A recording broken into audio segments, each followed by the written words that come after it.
الإسلام ديني ومحمدا رسول الله. Assalamualaikum warahmatullahi wabarakatuh. Alhamdulillahirabbil alamin, wassalatu wassalamu ala asyrafil anbiya'i wal mursalin sayyidina Muhammadin wa ala alihi wa sahbihi ajma'in, amma ba'du. Alhamdulillah kita bisa berjumpa kembali dengan saya Neng Ocha. Nah, sahabat yang dirahmati oleh Allah, apa kabar? Semoga selalu dalam keadaan sehat walafiat dan semoga selalu dilancarkan rezekinya. Amin, Allahumma amin. Di kesempatan kali ini saya akan membagikan ilmu yang mana ini juga pernah disampaikan oleh Ustadz Adi Hidayat, guru kita, yaitu tentang 3 surah Al-Quran yang sering dibaca oleh Rasulullah SAW saat sholat tahajud. Nah, sebelum kita kembali ke pembahasan, jangan lupa yang belum subscribe, tekan dulu tombol loncengnya supaya kalian tidak ketinggalan ilmu-ilmu yang bermanfaat lainnya. Dan jangan lupa di like, komen, serta share supaya kalian bisa mendapatkan potensi pahala jariah. Baiklah teman-teman, kita kembali ke pembahasan. Nah, seperti mengerjakan sholat fardu atau sholat sunnah lainnya, saat mengerjakan sholat tahajud, dianjurkan membaca surat pendek usai membaca surat Al-Fatihah. Pada dasarnya, ada sekali banyak surah Al-Quran yang bisa dipilih untuk dibaca ketika melaksanakan sholat tahajud. Namun, sebagai umat Nabi Muhammad SAW, tentu saja kita lebih memilih mengikuti tata cara ibadah yang dilakukan oleh Rasulullah SAW, termasuk membaca surah yang sama dengan Rasulullah saat melaksanakan sholat tahajud. Sahabat yang dirahmati oleh Allah Subhanahu wa Ta'ala, lalu apa saja surah Al-Quran yang dibaca Rasulullah SAW ketika mengerjakan sholat tahajud? Mengenai surah apa saja yang dibaca Rasulullah SAW saat mengerjakan sholat tahajud, sebenarnya sudah pernah dibahas oleh Ustadz Adi Hidayat, guru kita. Nah, surah secara singkat, ada 3 jenis surah yang umumnya dibaca oleh Nabi SAW dalam melakukan sholat tahajud. Surah apa yang dibaca oleh Nabi? Nah, adapun surah yang pertama yaitu surah yang ringan. Nah, kita tidak mengatakan surah yang ringan itu pendek ya. Surat yang ringan itu yang diisyaratkan bagi para pemula yang menunaikan sholat tahajud.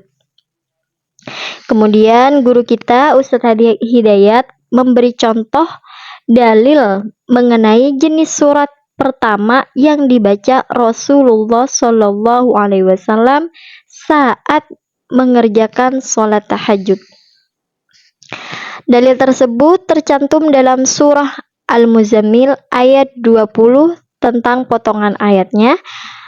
Sesungguhnya Tuhanmu mengetahui bahwasanya kamu berdiri atau sembahyang kurang dari 2/3 malam, atau 1/2 malam, atau 1/3-nya.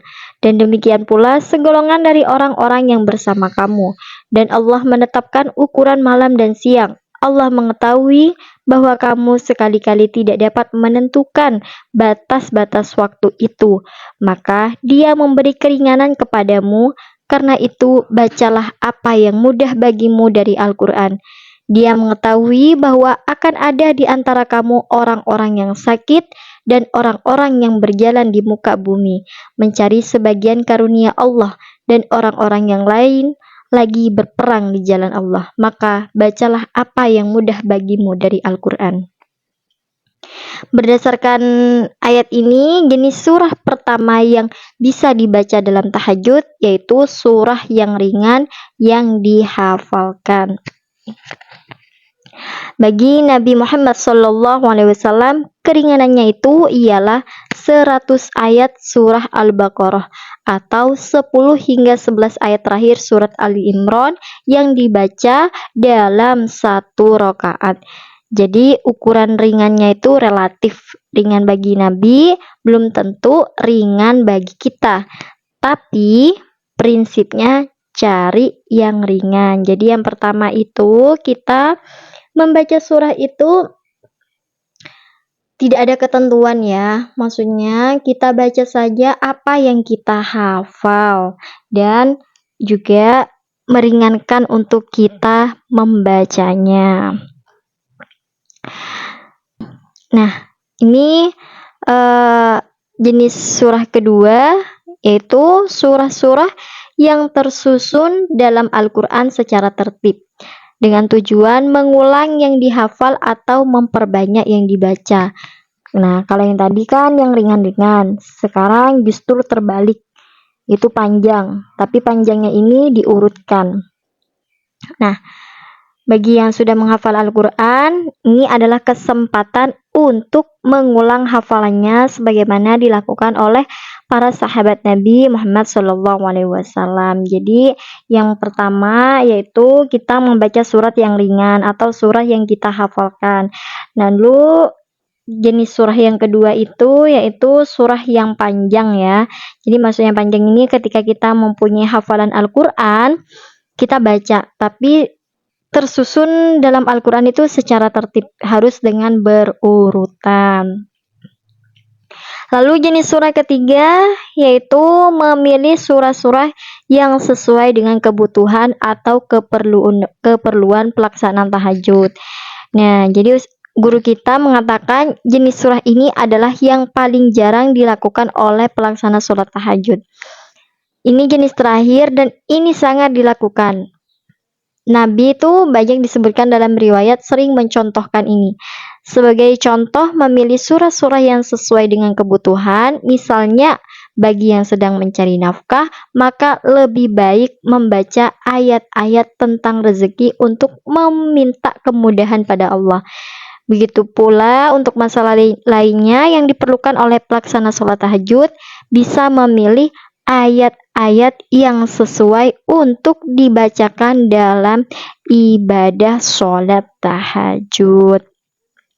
Jadi diketahui semua surah Al-Quran itu berisi pedoman hidup dan semua permasalahan soal kehidupan ada di dalamnya. Jadi yang ketiga ini yaitu kesimpulannya membaca surah sesuai dengan apa yang kita butuhkan. Misalkan nih kita lagi banyak masalah dan ingin selesai masalahnya, bacalah surat itu bunyinya la yukallifullahu nafsan illa wusaha laha makasabat wa 'alaiha maktasabat. Nah, itu sebagian contoh ya.